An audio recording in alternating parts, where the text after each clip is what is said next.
Ora, muito boa tarde. Cá estamos novamente, canal Abre Reativos, Tiago e Nuno, conversas sobre saúde mental. Boa tarde, Nuno. Boa tarde, Tiago. E Hoje isso, é mentira. É mentira. Tudo mentira. é. Não, mas é verdade, é isso que nós íamos falar, não era? É. Bom, A é, mentira. Que é que. Agora fiquei intrigado. De repente, porque é que raio a gente se lembrou de falar em mentira? Não é dia das mentiras. Não é dia 1 de abril. Abril já passou. não posso dizer. Não devo dizer. Fica feio. Ah, mas se calhar lançava a primeira pedra, a primeira bola. ahm, Normalmente a mentira é conotada como algo de pejorativo, de gravoso, desvantajoso. Mas eu gosto de enfatizar a ideia de que a aquisição da capacidade de mentir é uma mais-valia na criança, no bebê, na criança. Epá, ali na fronteira entre a criança e o bebê. Ahm, Olha, se calhar por isso mesmo é que é a fronteira entre a criança e o bebê, em que o bebê aprende que se disser algo que ele sabe que não é verdade, obtém um resultado na mente do outro que é o resultado que ele quer. Então, a criança começa a mentir. Ou seja, no início, a capacidade de mentir pressupõe pelo menos um esboço de noção de vida mental do outro. Ou seja, o outro tem um aparelho pensante e eu consigo manipular esse aparelho pensante com aquilo que eu digo, independentemente daquilo que eu sei que é verdade, daquilo que eu conheço. Uh, há algures, uma descrição de uma experiência feita com crianças pequenas, hum, que eu acho que é bastante eloquente. Em palco é encenado uma história, e nessa história uma das personagens esconde um objeto importante no cenário, uma gaveta, talvez, não sei. E sai de cena. E depois entra uma outra personagem que busca esse objeto importante por todo o cenário, menos nessa gaveta. E é engraçado que as crianças mais pequenas ficam muito angustiadas, porque para elas é impossível que uma pessoa não saiba aquilo que eles sabem. Ou seja, a única realidade psíquica é a deles. Uh, Enquanto que as crianças mais velhas, não sei dizer qual é a baliza exata, as crianças mais velhas já convivem razoavelmente bem com isso, porque sabem que esta segunda personagem não sabe a mesma coisa que eles sabem. Um, isto é uma aquisição. Pronto. Ou seja, vamos começar com a mentira às avessas. Quando as crianças começam a mentir, não é forçosamente um sinal de genética, é geneticamente mentiroso. Embora haja para aí uns indivíduos que eu acho que são, não é? Mentem tanto que aquilo só pode ser genético. Mas pronto.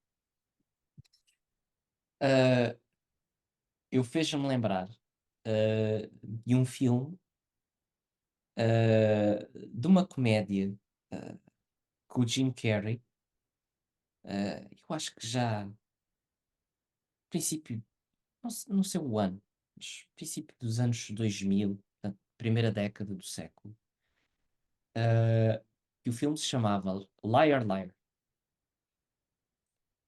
em que, basicamente, uma pequena sinopse é que a criança, portanto o filho deste pai divorciado, escolhe, faz o desejo no dia de anos, que impede o seu pai de mentir. E o miúdo até é confrontado na escola, ah, quando lhe perguntam: "Então, mas o que é que o teu pai faz?" "Ah, ele é um liar." Isto é o trocadilho agora anglo-saxónico. E a educadora diz: "Ah, a lawyer." E ele era advogado, não é? Não estou a dizer que os advogados são mentirosos, atenção. Se ca ah, através desta fantasia da criança, pegando talvez por aí, este indivíduo perde completamente a capacidade de dizer qualquer tipo de mentira. Pronto, e depois é uma comédia, ah, que se desenrola muito a partir daí, não é? Aquelas patetices do costume, de um filme de Jim Carrey, mas pronto, fez-me lembrar. E é o meu contributo cinematográfico para este episódio. Os filmes do Jim Carrey têm patetices, pá. Eu sempre Sim, levei a sério. Mas olha, ah, já agora sim. contra-ataco com uma outra referência cinematográfica, hum, também com a sua, também com a sua graça, mas com o intuito mais, um bocadinho mais sério, que é The Creation of Lying, do Ricky Gervais, uh, que é um filme muito interessante, num mundo onde ninguém mente, as pessoas não são capazes de mentir, não sabem que é possível mentir.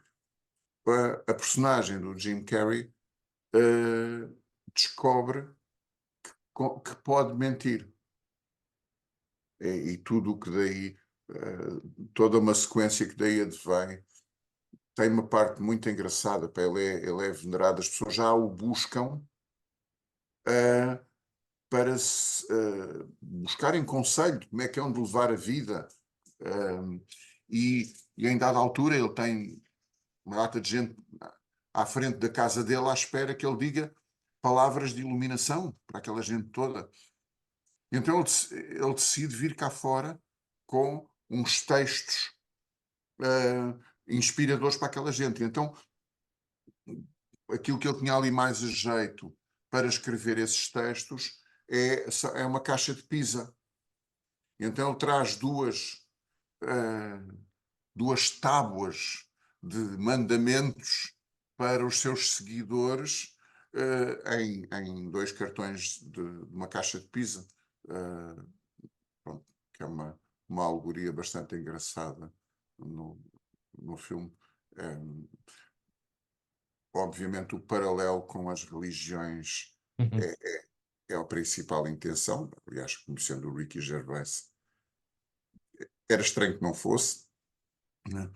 Uh, e é muito engraçado. Um mundo onde ninguém mente. Ahm, eu também não podia deixar de fazer aqui uma pequena alusão, no seguimento daquilo que disseste no início do episódio, e é esta aquisição que existe, não é? De vislumbrar a alteridade do outro, e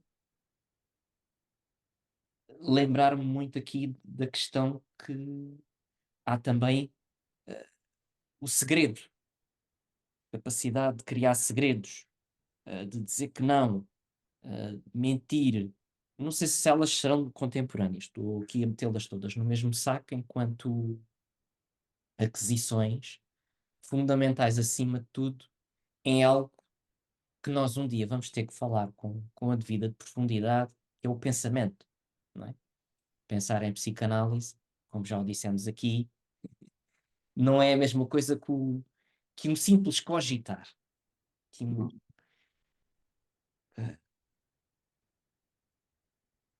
mas faria essa ressalva.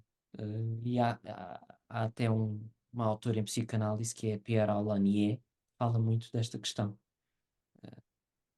do segredo como uma qualidade fundamental para o sujeito pensar. Acho que é assim. E agora aqui em cima do joelho, e inspirado nessa ideia, ora, isto é um pressuposto que para mim me faz sentido, não é, creio que não é consensual entre todos os psicanalistas. Pá, também era muito bom que houvesse alguma coisa que fosse consensual entre todos os psicanalistas, não existe. Mas pronto. Que é, originalmente, o self, o próprio, o indivíduo, tem uma barreira mal definida com o exterior, uma barreira difusa com o exterior, e no início da vida mental não há interior e exterior. O que eu estou a pensar, toda a gente sabe,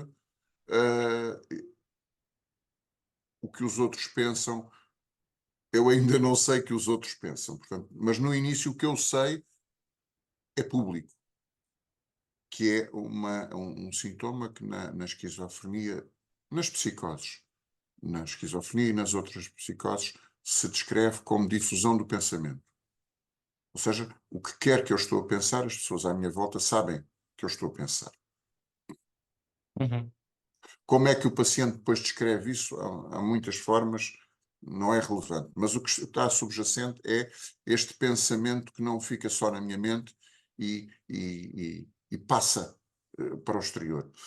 E o segredo só é possível quando eu tiver uma barreira com o exterior suficientemente consistente que me permita guardar coisas cá dentro que eu sei que os outros lá fora não têm acesso a elas. Estava aqui a pensar, por exemplo, nós na nossa cultura temos algum grau de interdita à nudez, por exemplo, andar nu na rua é atentado ao pudor, mas a maior parte das pessoas não se lembra que anda vestida. Ou seja, as pessoas andam na rua vestidas, portanto, cumprindo as regras da nossa sociedade, mas estão nuas por baixo. Mas têm confiança neste revestimento,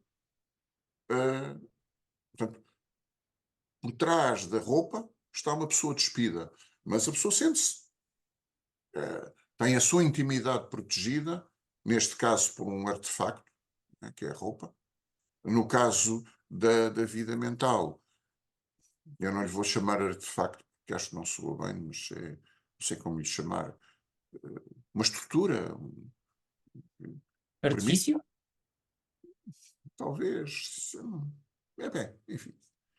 Há uma, há uma parte do que eu sei, do que eu penso, que é minha, e os outros só saberão disso na medida que eu lhes comunicar.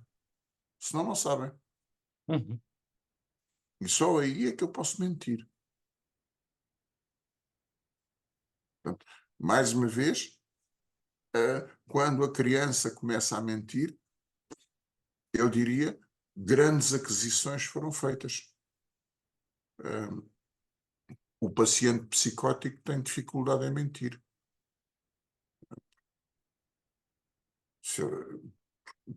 Que ele sente, tudo o que pensa é conhecido pelos outros. Falta película. É, Pele mental.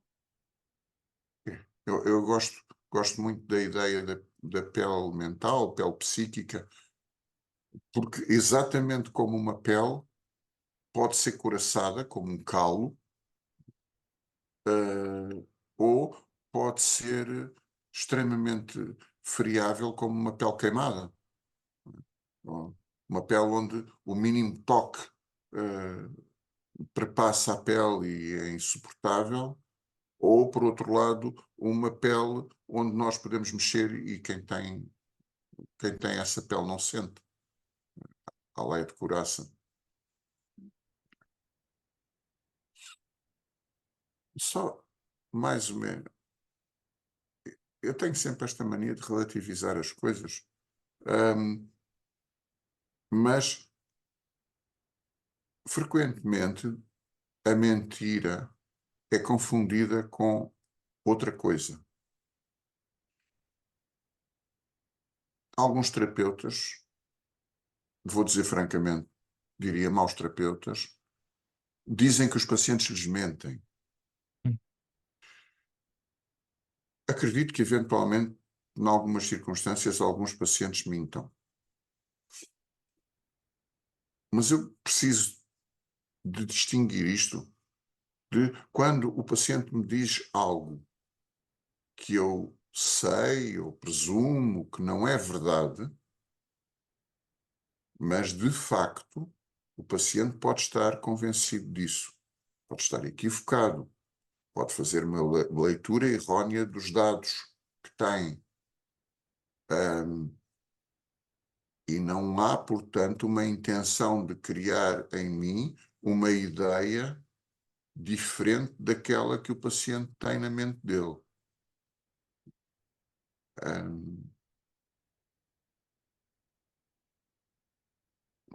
Isto tem N exemplos, estava a tentar um que fosse assim mais eloquente, mas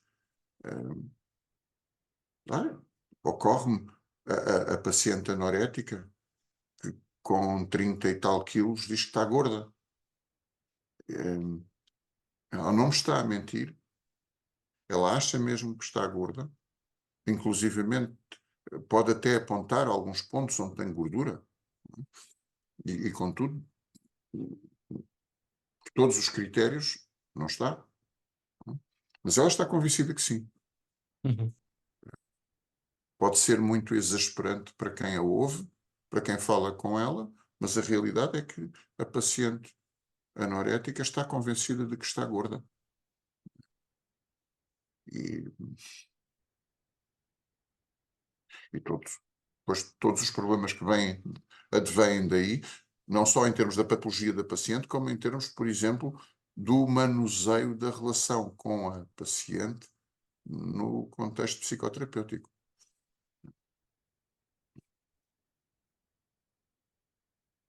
Eu vou-me armar em erudito. Eu gosto muito daquela ideia do Wilfred Bion.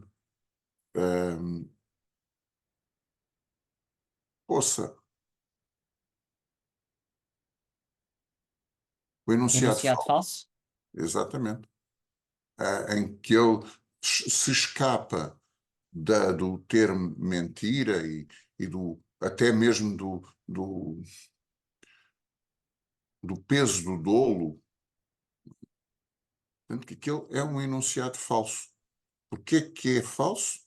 Bom, há uma miríade de motivos para ser falso. Pode ser uma convicção errónea por parte do paciente, pode ser uma falha na tradução. Quantas vezes nós, os pacientes, nos falam de alhos e nós compreendemos bugalhos. E depois dizemos que a pessoa está a dizer algo que é falso, que é mentira. Não, nós é que não percebemos o que é que a pessoa estava a falar. Ou vice-versa. O paciente não nos entende a nós. Eu sinto mais inclinado, nós não nos fazemos entender. Mas pronto. Eu estava aqui a pensar agora, qual é o lugar da verdade no meio disto? Que espaço é que ela ocupa, que lugar é que ela ocupa e em que medida é que ela se relaciona muito com o que acabaste de ir Para já enunciando. podemos afirmar que a verdade não é o negativo da mentira.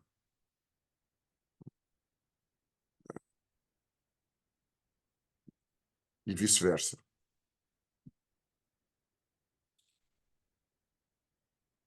Aliás, se me permites uma nota de rodapé, não sei se estou a dizer bem ou mal, mas vieram à mente, veio-me à mente, aliás, uma questão que o professor Amaral Dias dizia, que é: o contrário do sim não é um não, é o não do não. Negar a negação. Portanto,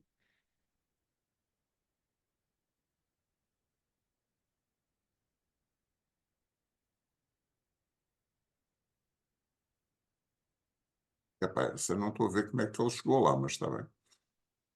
eu acho que muito por uma questão que já temos falado aqui várias vezes, que é, uma coisa é aceitar o desamparo, não é? Que é uma, diria, e eu acho que agora pegaria aí, que é uma verdade impossível de contornar, porque é uma condição de espécie, e negar isso é negar uma verdade incontornável. Portanto, esse será um não do não. Portanto, o desamparo em si já é um não, já é uma espécie de ausência, não é?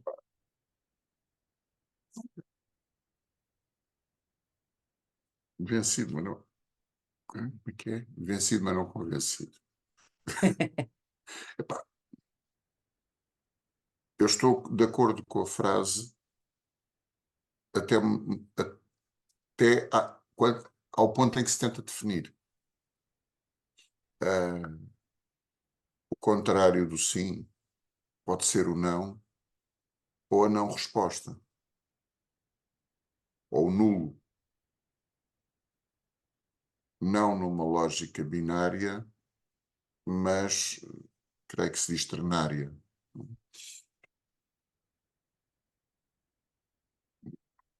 Agora, eu posso ser bem amado, mal amado ou não amado. Uhum.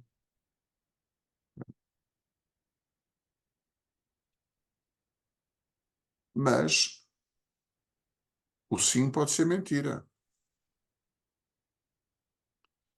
Na lógica cartesiana, o sim não é forçosamente verdade. É a verdade uma determinada circunstância. E já agora volto a chamar ao tema aquele meu herói, qualquer dia vamos chamar um super-herói, ah, o bom velho Cronos, que é aquilo que é verdade pode não o ser noutra altura, ao longo do tempo. O tempo muda a verdade. Sim.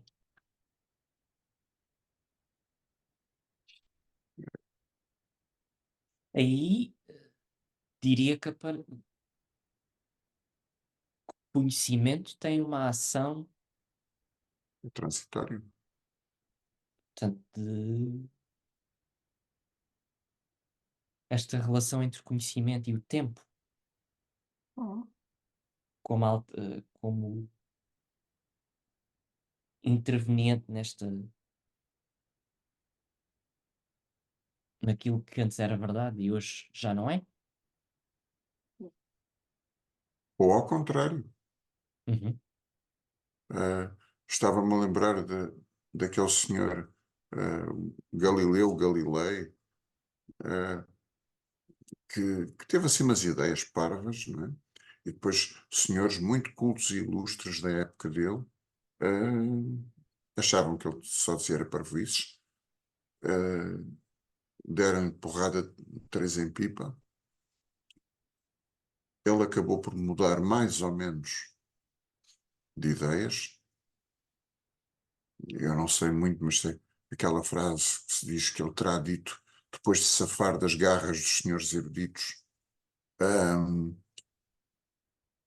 engraçado, porque há pouco falava do The Creation and Invention of Lying, não sei, do Ricky Gervais e do Sim, paralelo que ele faz com as religiões. E estes senhores eruditos, obviamente, faziam parte da Igreja Católica, da Santa Inquisição e corrigiam as pessoas que pensavam parvoíces.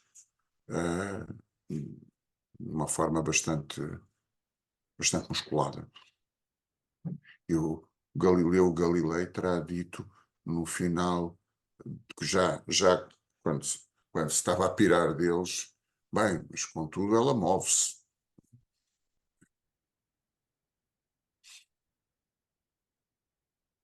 Já agora gosto de fazer, também associo à ideia e vários séculos antes de Galileu, quase um milénio antes de Galileu, supõe-se que uma mulher grega, Hipátia, Já terá falámos aqui. postulado a teoria heliocêntrica em vez da geocêntrica. E E também ela acabou aí, mal. sim. E aí falamos de Galileu ou de Copérnico, que era a questão heliocêntrica. Nós já, por acaso, já discutimos isso aqui num episódio anterior. Não sei dizer. Eu não tenho a certeza se Copérnico não é posterior. Pois essa parte não tenho também presente, mas Dos, da- do- dos meus tempos da filosofia de aluno no secundário, lembro-me é que esse sim é contemporâneo de Galileu, Descartes, que, quando interrogado pelos senhores eruditos da Sagrada Inquisição cristã, hum, terá dito que não, aquelas ideias do Galileu eram completamente malucas, pá, completamente parvas. Mentiroso. A frase dele, acho que é: bem viveu quem se soube esconder.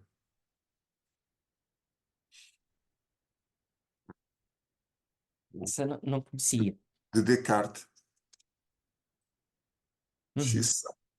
Xiça. Ah, mas eu acho que haverá também aqui uma outra face da mentira, que se calhar ainda não falámos aqui, mas a mentira como a perversão. Portanto, Uhum. e aí, não sei se até introduzir é aqui a pequena curiosidade etimológica da origem da palavra mentira, que é mente tirada, uma mente Uhum. zangada. Mas, curiosamente, o perverso não tem grande capacidade de se zangar. Eu vejo o perverso muito mais como um predador, um, um ser ávido, devorador de. Portanto, ali não há zanga. Há é um enorme tubo digestivo que mastiga tudo, que engole tudo, devora. Enfim.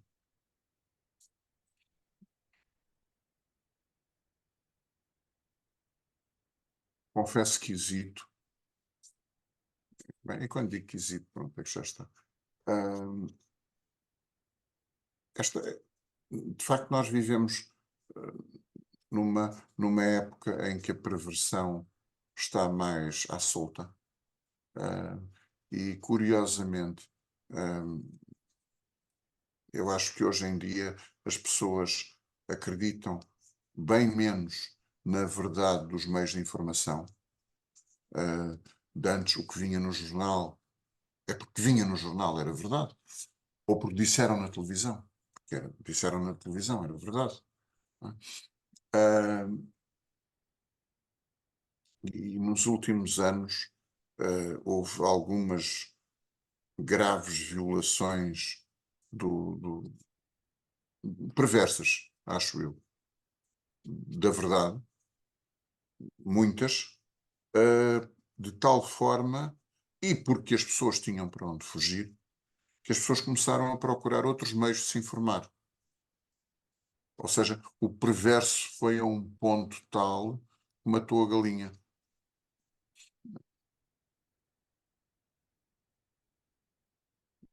muitos como se chama agora, mainstream media, lutam com perda de popularidade porque exageraram. Será possível dizer que se vivemos. Bom, eu ia dizer uma era de desinformação, mas, por exemplo, as fake news, não é? Portanto, esta.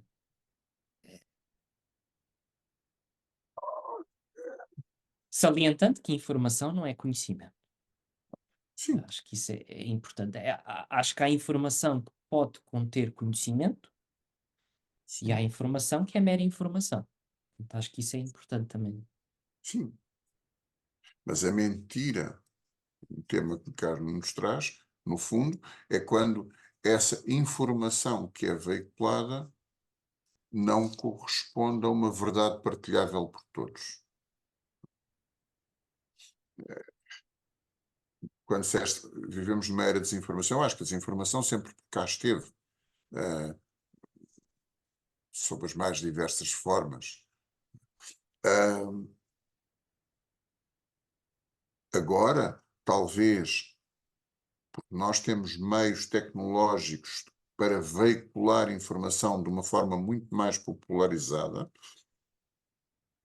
salta-me à mente quando fiz o curso de medicina nos anos 80, nós víamos gregos para arranjar um livro, um determinado livro de uma determinada área, corria-se aqui em Lisboa, Seca e Meca, para comprar o livro, que custava uma fortuna, e o acesso que nós tínhamos a essa informação era muito limitado.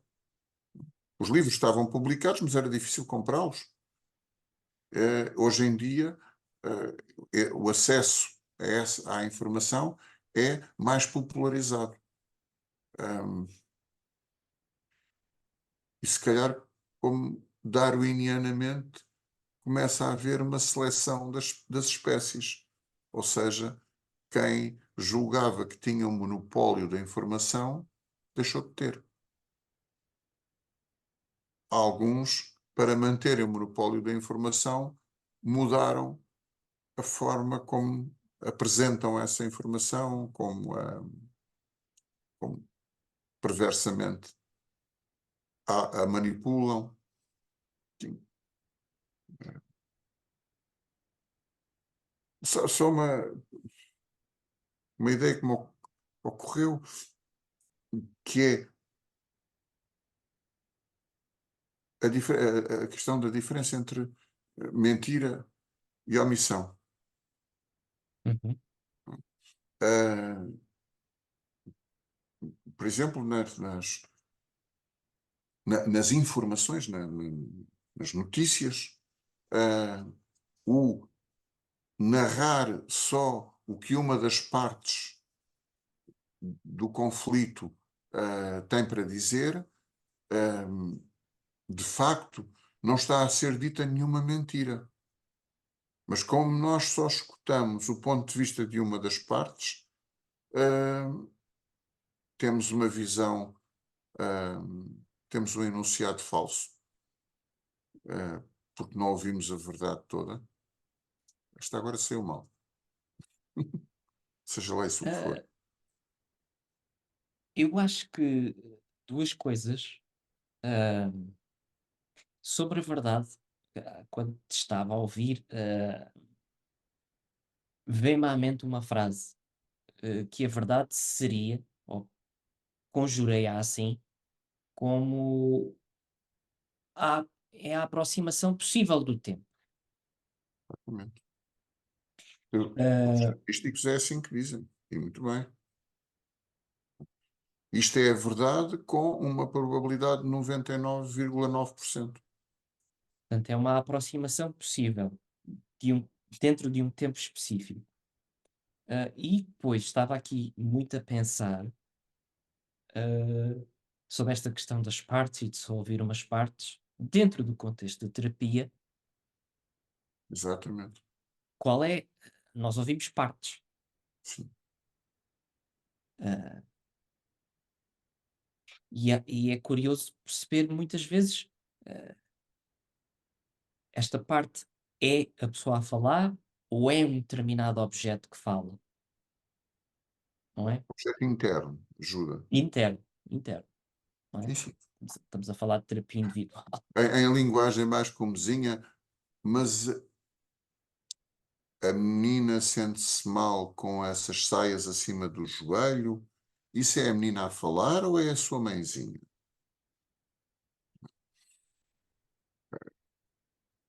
E aí, quantas vezes é que este objeto interno é mentiroso? Entre aspas, mentiroso. Não é? Na realidade, quem o introjetou é que precisou dessa mentira para alguma coisa. Nós precisamos muitas vezes de não tanto perceber se é mentira ou não é mentira, estou-me borrifando para isso, quer dizer, não estou, mas perceber porque é que aquele sujeito precisou de introjetar um objeto assim sobre em cima do joelho, um objeto com aquela mentira em particular. Ah, isto agora já remete para um outro tipo de diálogo do sujeito consigo próprio. Sujeito que é sujeito e é objeto. Agora, isto, não posso pôr muitas coisas em cima do joelho. Ah, o sujeito como sujeito ou como conjunto de objetos introjetados.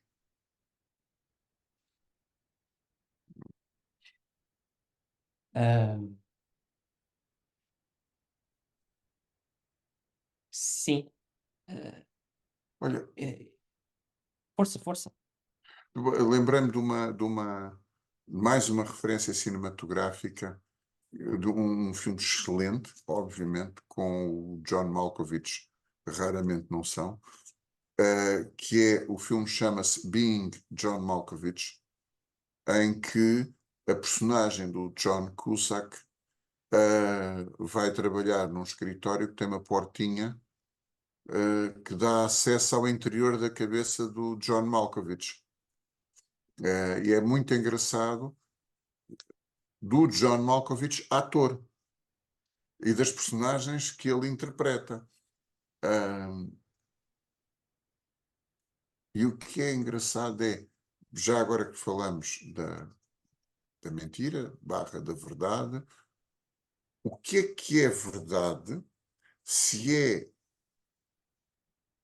a realidade vista pelos olhos das pessoas que passam por esse corredor e vão dentro da cabeça do John Malkovich, ou se é a realidade que é vista pelos olhos do John Malkovich. Tem uma parte quase apoteótica em que quando o John Malkovich passa nesse corredor, o mundo visto pelos olhos dele é composto só por John Malkovich, no plural. Não há outros, só há o Malkovich. Uhum. Qual é a verdade? Qual é o mundo verdadeiro? Esse é um excelente exemplo desse filme. Bem lembrado.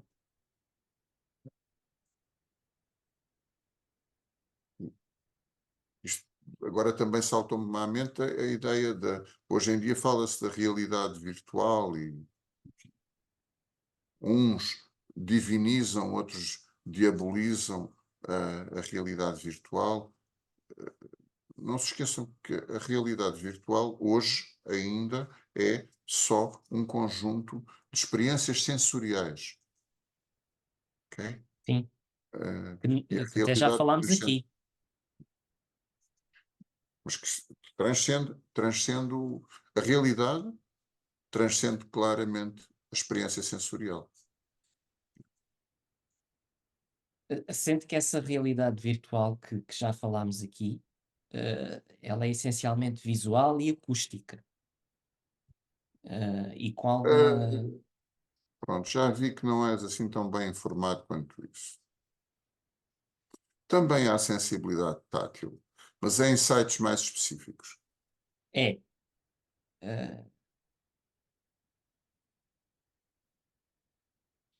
Eu ouvi então, dizer, não,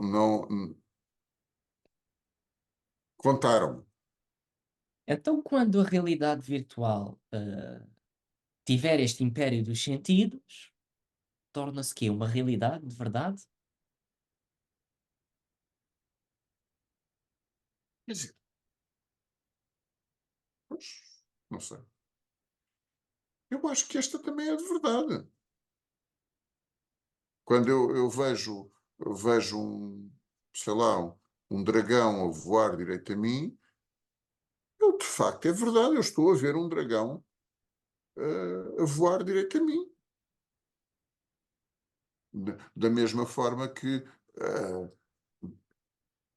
nunca experimentei esse tipo de experiências, mas quando as pessoas, quando o referencial visual, no referencial visual, por exemplo, o chão muda de posição e as pessoas que estão com os óculos da realidade virtual caem para o chão. Sim.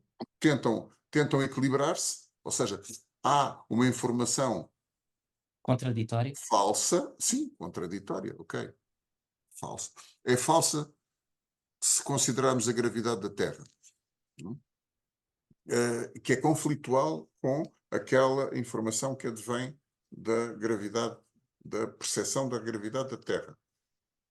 E o indivíduo tenta equilibrar-se num ângulo que não é viável e cai. Mas é verdade que ele vê o chão deslocar-se. Aquela realidade é o chão que ele está a ver, desloca-se. Ah, e não é por acaso que existe também, como falámos, a questão da náusea, não é? Ao- Essa parece advir precisamente da discrepância entre as diversas fontes de informação. E eu aqui estou a falar dela outra vez, como já falámos no episódio anterior, porque estava-me a lembrar, no contexto terapêutico, eh, acho que há uma certa tendência, quando a pessoa detecta discrepâncias, em escorporar. Portanto, o mau objeto, a tendência dele é escorporar, Sim. não é? Portanto, não Fala há. mesmo assim em termos. É vomitá-lo cá para fora. Pronto. Ou defecá-lo. Obviamente que é uma náusea, vou falar em termos simbólicos, não é? Uma náusea Sim, psíquica. sim, sim, Portanto, sim, sim. algo Não, que. mas quantas vezes? Quantas vezes as pessoas não têm, por exemplo, repugnância em relação à homossexualidade? Que têm a ver, muitas vezes, com dificuldade em lidar com as suas pulsões homossexuais. Uhum. Pulsões não é um termo correto, mas a pessoa tem dificuldade em lidar com isso, então fica muito repugnada,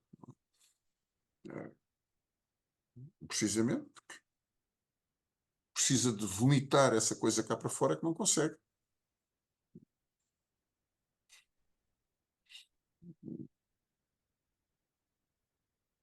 Pois é, o mundo da verdade, o mundo da mentira. Começámos com a mentira, mas é um tema que me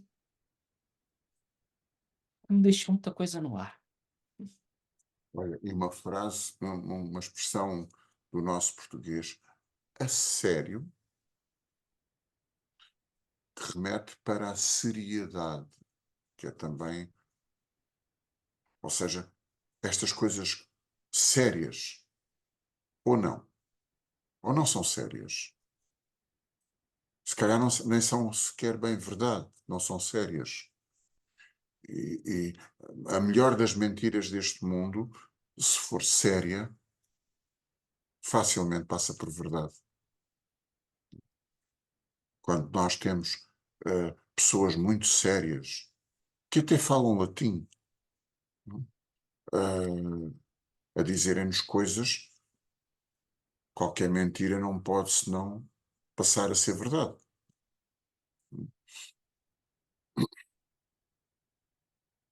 Eu diria que não há melhor remédio senão o conhecimento. Quanto mais conhecimento tivermos, mais providos estamos. Sim. Mas eu acho que nós precisamos de uma outra coisa. A capacidade de nos revoltarmos, a capacidade de atacarmos o conhecimento, a capacidade de analisarmos o conhecimento. Os tais senhores que falam latim eram portadores de grande quantidade de conhecimento, mas não tinham capacidade de o questionar. Ou melhor, talvez tivessem. Conhecimento, sim, mas com capacidade para o digerirmos. Senão somos repetidores. Olha, repetidores de slides.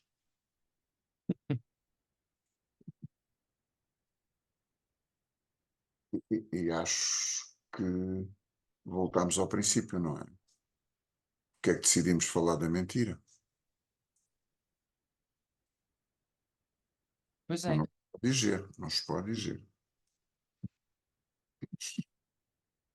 Bom, muito bem.